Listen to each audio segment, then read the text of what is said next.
Breaking news చూస్తున్నాం. Tamil Nadu CM విజయ్కి ఇది ఒక బిగ్ షాక్ అని చెప్పాలి.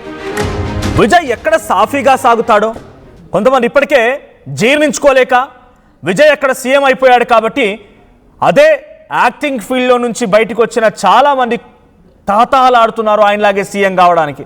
అందుకే అనేక రకాల ప్రేలాపనలు, ఆలాపనలు, ప్రయత్నాలు, పిచ్చి మాటలు మాట్లాడుతూనే ఉన్నారు. ఇది ఒక రకమైనటువంటి రాజకీయం సౌత్ ఇండియా వ్యాప్తంగా జరుగుతోంది. ఇప్పుడు జరుగుతున్నటువంటి ఇంకో కీలక పరిణామం ఏంటంటే ఎలాగైనా సరే విజయ్ని పదవిని ఊడగొట్టాలి, విజయ్ పదవి నుంచి తప్పించాలని చెప్పి డిఎంకే కూడా గాలం వేస్తోంది. డిఎంకే టీవీకే పార్టీకి సంబంధించినటువంటి 10 మంది ఎమ్మెల్యేలకి స్కెచ్ వేసిందట. ఒక్కో ఎమ్మెల్యేకి సుమారుగా 35 కోట్ల రూపాయల ఆఫర్ ఇస్తామంటోందట. ఎమ్మెల్యేల కొనుగోలు కుట్రని భగ్నం చేశారు తమిళనాడు ఇంటెలిజెన్స్ విభాగాలు. ఎమ్మెల్యేల కొనుగోలు వ్యవహారంలో మాజీ మంత్రి డిఎంకే నేత సెంథిల్ బాలాజీ అనుచరులపైన కేసులు కూడా నమోదయ్యాయి. టీవీకే ఎమ్మెల్యే ఇళయరాజాను సంప్రదించారు ఓ యూట్యూబర్. అసెంబ్లీలో ప్రభుత్వానికి వ్యతిరేకంగా ఓటేయాలని ప్రతిపాదించారు. బేరసారాలు బయట పెడితే తీవ్ర పరిణామాలు ఉంటాయని కూడా వార్నింగ్ ఇచ్చారు. ఆ తర్వాత పోలీసులకి ఆ సదరు ఎమ్మెల్యే ఇళయరాజా ఫిర్యాదు చేయడంతో యూట్యూబర్తో పాటుగా 5గురిని అరెస్ట్ చేశారు పోలీసులు. చెన్నైలో రహస్య ప్రదేశంలో నిందితుల విచారణ మొదలైనట్టు తెలుస్తోంది. 5గురికి 15 రోజుల పాటుగా జ్యుడిషియల్ కస్టడీ కూడా విధించారు. ఇక తమిళనాడు రాజకీయాల్లో కలకలం రేపుతున్న ఎమ్మెల్యేల కొనుగోలు కేసు, విజయ్ ప్రభుత్వంపై కుట్ర ఆరోపణలతో హై డ్రామా కూడా తెరలేపింది. సో స్టాలిన్ డిఎంకే పార్టీ నుంచి ఇప్పటికే 6 ఎమ్మెల్యేలు రాజీనామా చేశారు. వారంతా ఉప ఎన్నికలకు సిద్ధమవుతున్నారు. టీవీకే పార్టీ తరఫున పోటీ చేసి ఉప ఎన్నికల్లో పోటీ చేసి గెలవాలని చూస్తున్నారు. ఇదే తరుణంలో డిఎంకే స్టాలిన్ కూడా విజయ్ పార్టీని కుప్పకూల్చాలని, విజయ్ ప్రభుత్వాన్ని తోసిపుచ్చాలని, విజయ్ ప్రభుత్వాన్ని 6 నెలల్లో పడేస్తామని గతంలో మాట్లాడినట్టుగానే ఇప్పుడు ఎలాగైనా సరే స్టాలిన్ ఆ కుర్చీలో కూర్చునేందుకు తహతాలాడుతున్నారు. కుర్చీలో కూర్చోవడం అంత ఈజీ ఏం కాదు. చాలా వ్యత్యాసం ఉంది డిఎంకేకి టీవీకే పార్టీ స్థానాలకు కానీ మద్దతుకు కానీ. కానీ ఇక్కడ ప్రయత్నం వల్ల ఒకటే, విజయ్ని బలహీనపరచాలి, విజయ్ని రాజకీయంగా అనగదొక్కాలి, విజయ్ని రాజకీయంగా అనేక రకాల ఇబ్బందులకు గురిచేయాలనేదే ఆయన కుట్ర కుతంత్రాలు.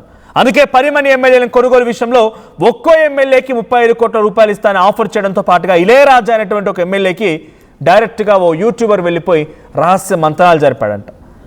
సెంథిల్ బాలాజీ మాజీ మంత్రి దీని వెనుక ఉన్నారన్నట్టుగా చర్చ జరిగింది. చర్చ ఏంటి, దీని వెనుక ఉన్నారన్నట్టుగా ఆల్రెడీ అరెస్టులు కూడా అయ్యాయి. ఇప్పటికే 15 రోజుల పాటు కస్టడీ తీసుకున్నారు 5గురిని. ఆ 5గురిని విచారిస్తున్నారు. ఎవరున్నారు, దీని వెనుక ఏంటి కథ, ఏం తతంగం అనేది కూడా. ఎందుకో విజయ్ అంటేనే ఎవరికి నచ్చట్లేదు.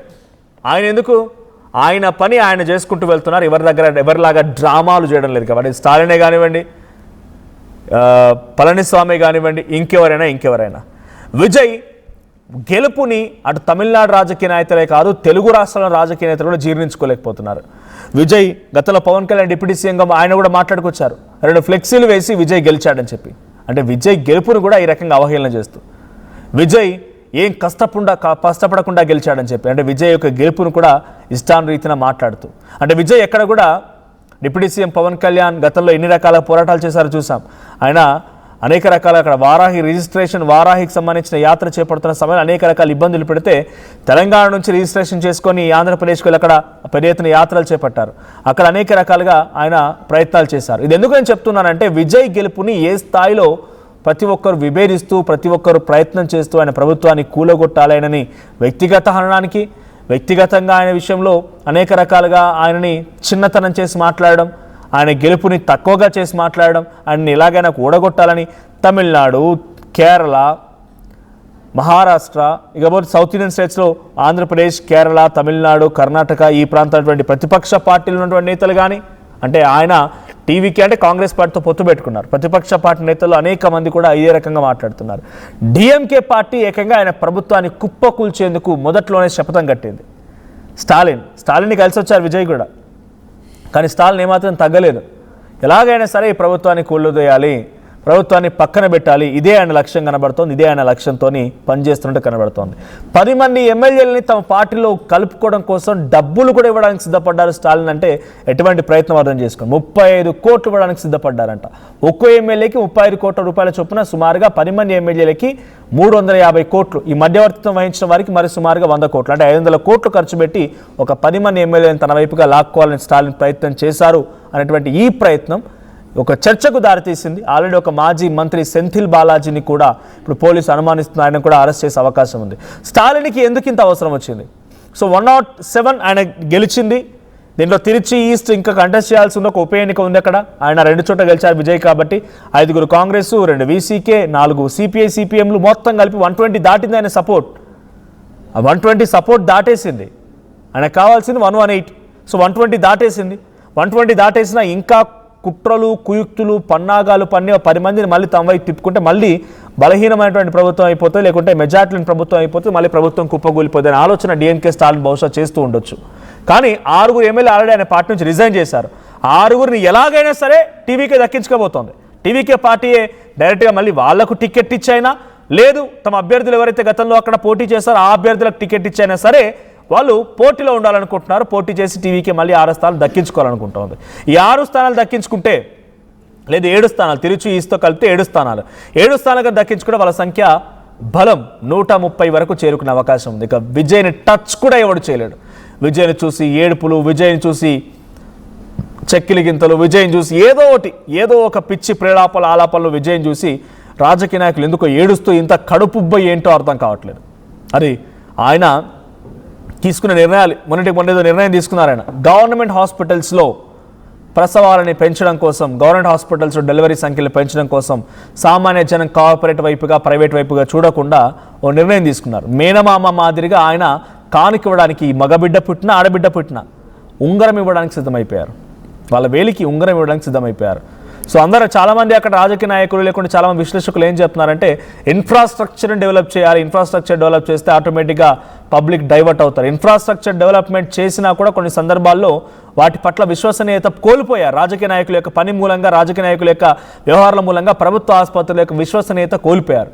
అంతెందుకు మొన్న చాలామంది ఆయన గారు కేసీఆర్ గతంలో ఇక్కడ తెలంగాణలో ఉన్నప్పుడు కానీ, లేకపోతే డిఎంకే స్టాలిన్ కానీ, గతంలో ఉన్న ముఖ్యమంత్రులు జగన్మోహన్ రెడ్డి అని ఎవరైనా కూడా వాళ్ళు ఏం చేస్తూ ఉండేవారు, ఆసుపత్రికి అమెరికాకు పోతుండేవారు. కంటి ఆసుపత్రి కోసం అమెరికా పోయి సర్జరీ చేసుకొచ్చుకునేవాళ్ళు. కంటి ఆసుపత్రికి, పన్ను నొప్పికి అమెరికా, లండన్లు, యూకేలు పోయి సర్జరీలు చేసుకొచ్చుకునేవారు. అంటే వాళ్ళకేం విశ్వాసం లేదు ఇక్కడ ఆసుపత్రుల పైన, డాక్టర్ల పైన. ఏ ఒక్క ప్రభుత్వ అధికారి కానీ, ప్రభుత్వ ప్రజాప్రతినిధి కానీ తమ పిల్లలు పుట్టే సమయంలో తమ భార్యలు డెలివరీకి ఉంటే ప్రభుత్వ హాస్పిటల్ డెలివరీ చేయించారు? లేదు కదా. మన డిప్యూటీ సీఎం పవన్ కళ్యాణ్ కూడా తనకు సంబంధించిన ఒక సమస్య విషయంలో ముంబైకి వెళ్ళి ఆయన వైద్యం కోసం వెళ్ళారంటే అక్కడ పబ్లిక్ ఎలా విశ్వాసం కలిగింది? మరి ఆ పబ్లిక్ ఎలా విశ్వాసం చెరగొనాలి? ప్రభుత్వ ఆసుపత్రిలో వీళ్ళంతా వైద్యం చేయించినప్పుడు పబ్లిక్ విశ్వాసం పొందుతారు. సో అట్లాగే విజయ్ ఏం చేస్తున్నాడు ఇప్పుడు? సో డెఫినెట్గా ఆయన కూడా ఈ రకంగా ఇనిషియేట్ తీసుకోవాలి. నేను ఇక్కడ పూర్తిగా విజయ్ని సపోర్ట్ చేస్తున్నట్టు కాదు, ఆయన తీసుకొచ్చిన పథకానికి కొంత అక్కడ ఇంపార్టెన్స్ ఉంది అని చెప్పడం కోసం మాత్రమే. సో విజయ్ తీసుకొచ్చిన పథకం అక్కడ ఆడపిల్ల పుట్టినా, మగబిడ్డ పుట్టినా, ప్రభుత్వ ఆసుపత్రిలో పుట్టిన బిడ్డకి మేనమామ కానుకల భాగంగా ఉంగరం ఇవ్వడానికి సిద్ధపడ్డాడు విజయ్. 0 కరప్షన్ పాలిటిక్స్ అన్నారు. ఇప్పటివరకు ఎటువంటి కరప్షన్ అయితే ఈ యాజ్ ఆఫ్ నో నమోదు కాలేదు. ఈ 2 నెలల కాలంలో ఎక్కడ కూడా కరప్షన్ నమోదు కాలేదు. ఎక్కడ కూడా అందరికీ వార్నింగ్ ఇస్తున్నారు, ఎవరిని వదిలిపెట్టలేదు. తన స్టైల్, తన రూట్ సపరేట్గా కనబడుతుంది. కానీ ఇవన్నీ ఏవి కూడా జీర్ణించుకోలేనటువంటి వ్యక్తులే విజయ్ మీద పడి ఏడవడం, విజయ్ గురించి తప్పుగా ప్రయత్నం చేయడం, విజయ్ని ప్రభుత్వాన్ని కూలగొడదామని ప్రయత్నం చేయడం. కానీ విజయ్ ఎవరు ఎంత మాట్లాడినా, ఎవరెంత చేసినా, ఎవరెన్ని రకాల ప్రేరాపణలు చేసినా డెఫినెట్గా ఒక మార్క్ మేకింగ్ సీఎంగా, మార్క్ హిస్టరీ మేకింగ్ సీఎంగా, హిస్టరీ క్రియేటింగ్ సీఎంగా డెఫినెట్గా ఒక చరిత్ర వెళ్ళబోతున్నారని అక్కడ పబ్లిక్ విశ్వాసం ఉంది కాబట్టి ఆయనకు అవకాశం కల్పించారు. చూద్దాం మరి ఈ ప్రయత్నాన్ని విజయ్ ఎలా ఛేదించబోతున్నారు, విజయ్ వీటిని ఎలా అడ్డుకట్ట వేయబోతున్నారు, వీటిని ఎలా ఛేదించి ఆ కుండని బద్దలు కొట్టబోతున్నారో చూడాలి. సో మీ అభిప్రాయం ఏంటి? విజయ్ పై చేస్తున్న కుట్రలో ఎవరెవరు భాగస్వామ్యం ఉండే అవకాశం ఉంది? విజయ్ పై పడి ఏడుస్తున్నటువంటి ఆ రాజకీయ నేతలు ఎవరు? కామెంట్ చేయండి. రైట్, ఒక్కసారి ఈ ప్రయత్నాలపైన, జరుగుతున్న చర్చలపైన డిఎంకే నేతలు కూడా మాట్లాడుకొచ్చారు. డిఎంకే నేతలు ఏం మాట్లాడారో చూద్దాం. We call them a sofa party. So when they want a leader want to meet Vijay, a sofa is going to their house. Why? If you want, he must go there. But the sofa is first going there. Why? What is there in that sofa? The question.